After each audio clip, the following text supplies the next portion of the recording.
Hello friend, আমি মুনমুন হোসেন আর আপনারা দেখছেন আপনাদের প্রিয় চ্যানেল গ্রাফটিং গার্ডেন। দেশ এবং দেশের বাইরে যে যেখান থেকে আজকের এই ভিডিও দেখছেন সবাইকে অনেক অনেক শুভেচ্ছা এবং অভিনন্দন। আজকের ভিডিওতে আমি আপনার সাথে শেয়ার করব কদবেল গাছের ফুল আসার আগে এবং পরে আমরা কি ধরনের পরিচর্যা করব, কি ধরনের পরিচর্যা করার মাধ্যমে আমরা আমাদের গাছ থেকে কাঙ্ক্ষিত ফল সংগ্রহ করব। তাহলে বুঝতেই পাচ্ছেন কতটা ইন্টারেস্টিং একটা ভিডিও এখন আমি আপনার সাথে শেয়ার করতে যাচ্ছি। তাহলে চলুন শুরু করি আজকের মূল ভিডিও।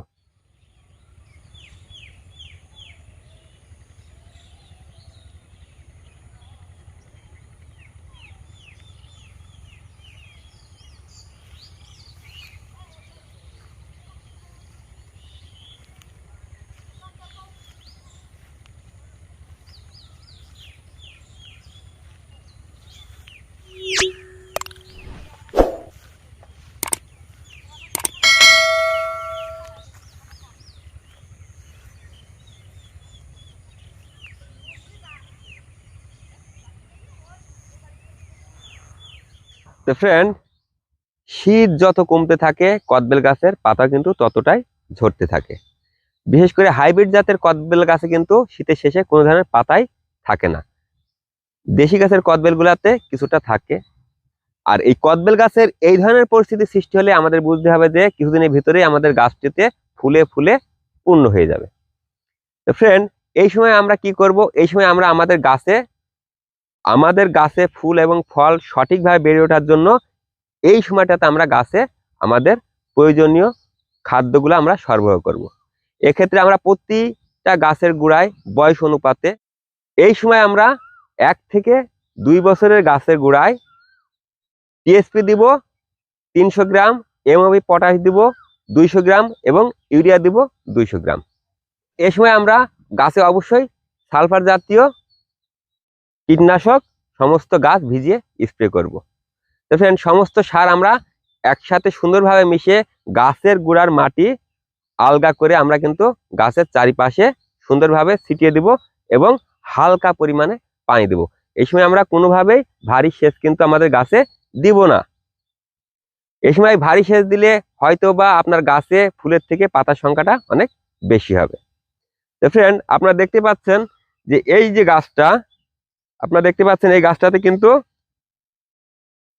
এর চারিপাশ সুন্দরভাবে খুঁড়ে কিন্তু এর পর্যাপ্ত খাদ্য এতে সরবরাহ করা হয়েছে, যার ফলে কিন্তু গাছটাতে পর্যাপ্ত ফুল আপনারা দেখতে পাচ্ছেন।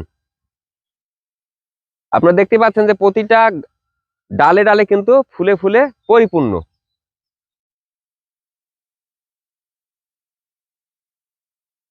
আপনারা দেখতে পাচ্ছেন যে প্রতিটা ডাল কিন্তু ফুলে ফুলে পরিপূর্ণ। ফ্রেন্ড, কদবেল গাছের ফুলগুলা যখন এইভাবে বের হবে, অর্থাৎ আপনারা দেখতে পাচ্ছেন প্রতিটা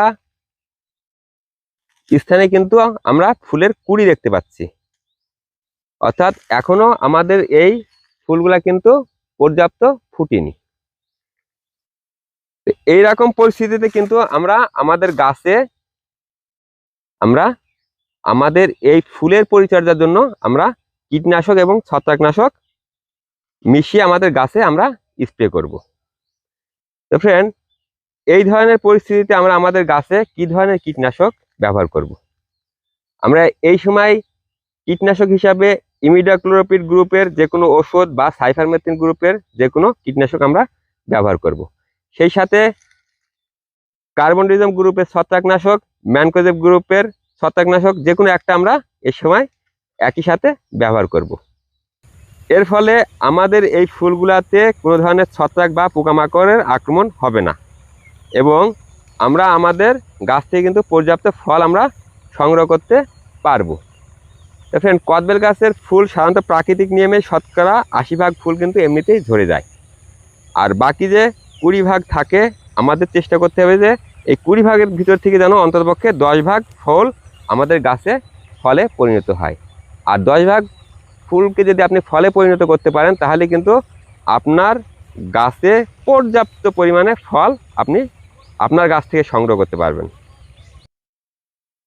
তো ফ্রেন্ড, ইমিডাক্লোরোপিড গ্রুপের ছত্রাকনাশক প্রতি 1 লিটারে 1 গ্রাম হারে ভালোভাবে মিশিয়ে আপনি সমস্ত গাছে স্প্রে করে দিবেন। এছাড়া কার্বনডিজম গ্রুপের বা ম্যানকোজেব গ্রুপের যে কোনো একটা ছত্রাকনাশক আপনারা প্রতি 1 লিটার পানিতে 1 গ্রাম ভালোভাবে মিশিয়ে সমস্ত গাছে স্প্রে করে দিবেন।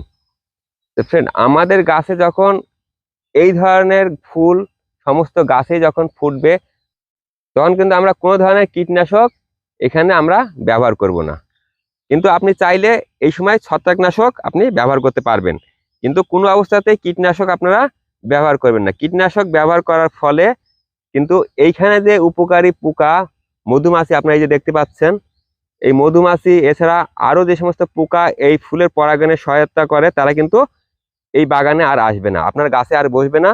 ফলে আপনার গাছের ফুলের পরাগায়ন কিন্তু ব্যাহত হবে, যা আপনার ফল সংগ্রহ করার ক্ষেত্রে মারাত্মক ক্ষতি সাধন করতে পারে। আপনার গাছ থেকে আপনি পর্যাপ্ত ফল কোনোভাবেই সংগ্রহ করতে পারবেন না। তো ফ্রেন্ড, আসলে কদবেল গাছে যখন ফুল আসে, তখন কদবেল গাছ দেখতে যে কতটা সুন্দর হয়, সেটা আপনারা যদি স্বচক্ষে না দেখেন তাহলে কিন্তু বিশ্বাস করা খুবই কষ্ট।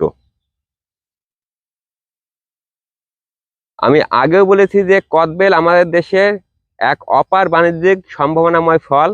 আপনারা চাইলে যে কেউ যে কোনো স্থানে কদবেলের বাগান আপনারা করতে পারেন।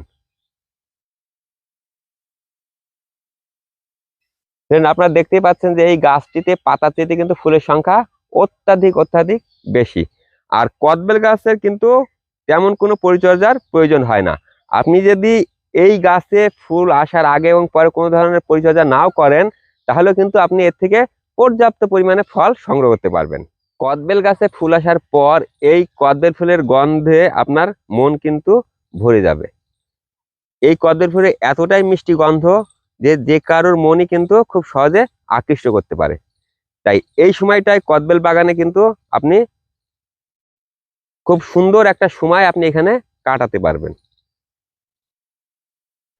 তো ফ্রেন্ড, এই কদবেল ফুল যখন ফলে রূপান্তরিত হয়, অর্থাৎ ফল যখন এরকম হয়, তখন কিন্তু এক ধরনের ফল ছিদ্রকারী পোকা আপনারা দেখতে পাচ্ছেন এই ফলের ভিতরে প্রবেশ করে এবং ফলের শ্বাস খেয়ে বেরিয়ে যায়। তো ফ্রেন্ড, এরকম পরিস্থিতিতে অবশ্যই আপনারা আপনাদের গাছে আপনাদের ফল ছিদ্রকারী পোকা দমনের জন্য কীটনাশক ব্যবহার করবেন। সেক্ষেত্রে আপনারা ভলিউম ফ্লেক্সি ওষুধটা 1 লিটার পানিতে 1 গ্রাম ভালোভাবে মিশিয়ে সমস্ত ফল ভিজিয়ে স্প্রে করলে অবশ্যই আপনারা এই ফল ছিদ্রকারী পোকা দমন করতে পারবেন। আর এর থেকে আপনি আপনার গাছ থেকে পর্যাপ্ত সুস্থ সবল ফল সংগ্রহ করতে পারবেন, যার থেকে আপনি আপনার কাঙ্ক্ষিত অর্থ আপনি কিন্তু এর থেকে উপার্জন করতে পারবেন। ফ্রেন্ড, আমাদের দেশে কদবেলের বাণিজ্যিক সম্ভাবনা অত্যন্ত বেশি, কারণ কদবেল এমন একটি ফল যেটা আমরা দীর্ঘ সময় সংরক্ষণ করার পরও কিন্তু আমরা বাজারজাত করতে পারি। আর এই ফল বাজারজাত করার জন্য তেমন কোনো পরিচর্যার প্রয়োজন হয় না। আপনি শুধুমাত্র ফলই আপনি যে কোনো গাড়িতে বোঝাই করে কিন্তু আপনি যে কোনো মার্কেটে পাঠাতে পারবেন। এর জন্য আপনার বাড়তি কোনো ঝামেলা করতে হবে না। তাহলে ফ্রেন্ড, বুঝতেই পারছেন যে আমাদের দেশে অর্থনৈতিকভাবে কদবেল চাষ একটা অত্যন্ত লাভজনক চাষ। আর আমাদের এই দেশে যদি সরকারি পৃষ্ঠপোষকতা খুব সঠিকভাবে যদি প্রতিফলিত হয়, তাহলে কিন্তু আমাদের দেশের কদবেল আমরা বিদেশে প্রচুর রপ্তানি করে প্রচুর বৈদেশিক মুদ্রা আমরা অর্জন করতে পারবো। তো ফ্রেন্ড, এই ধরনের হাইব্রিড কদবেলের চারা আপনারা খুব অল্প দামে একটা বিশ্বস্ত নার্সারি থেকে আপনারা সংগ্রহ করতে পারবেন, যার ঠিকানা এখন আমি আপনাদের দিব। অর্থাৎ আমি এখন আপনাদেরকে সাথে নিয়ে সেই নার্সারিটা ভিজিট করতে যাব। তাহলে চলুন ঘুরে আসি আমাদের কদবেলের নার্সারি থেকে। তো ফ্রেন্ড, আপনারা দেখতে পাচ্ছেন যে আমরা একটা নার্সারিতে এসেছি এবং এই নার্সারিতে কিন্তু প্রচুর পরিমাণে কদবেল গাছ আমরা দেখতে পাচ্ছি। আর প্রতিটা গাছে কিন্তু আপনারা দেখতে পাচ্ছেন প্রচুর ফুল এবং কিছু গাছে কিন্তু অলরেডি গুটিও চলে এসেছে। এই নার্সারির নাম রাখালা অ্যাগ্রো অ্যান্ড নার্সারি। এটা ঝিনাইদহ সদর থানার ভিতরে অবস্থিত। আপনারা চাইলে যে কেউ এই নার্সারি থেকে এই ধরনের হাইব্রিড জাতের কদবেলের চারা সংগ্রহ করতে পারেন। নার্সারি কর্তৃপক্ষ কুরিয়ার সার্ভিসের মাধ্যমে সারা দেশে তাদের চারা পৌঁছে দেয়। তো ফ্রেন্ড, এই যে গাছগুলো আপনারা দেখতে পাচ্ছেন, আমি একটা গাছ আপনাদেরকে তুলে একটু দেখাই, তাহলে আপনারা বুঝতে পারবেন।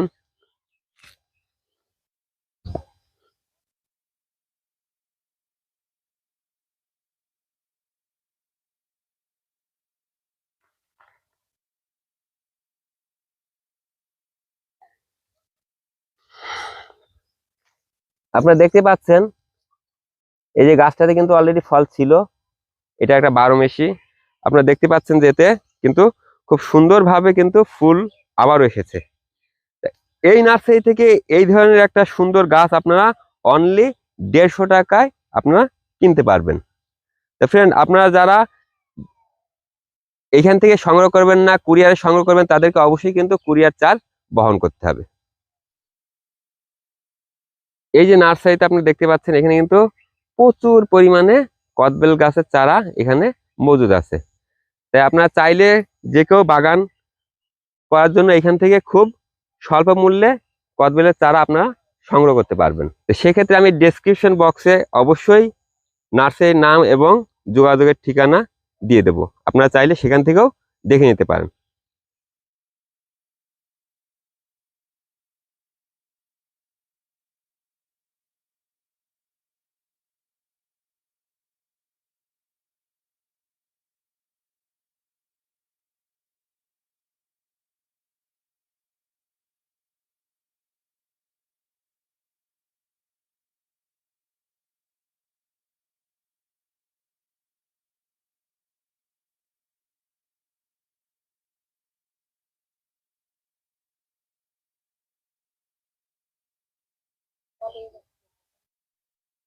তাহলে ফ্রেন্ড, এই ছিল আজকের ভিডিওতে।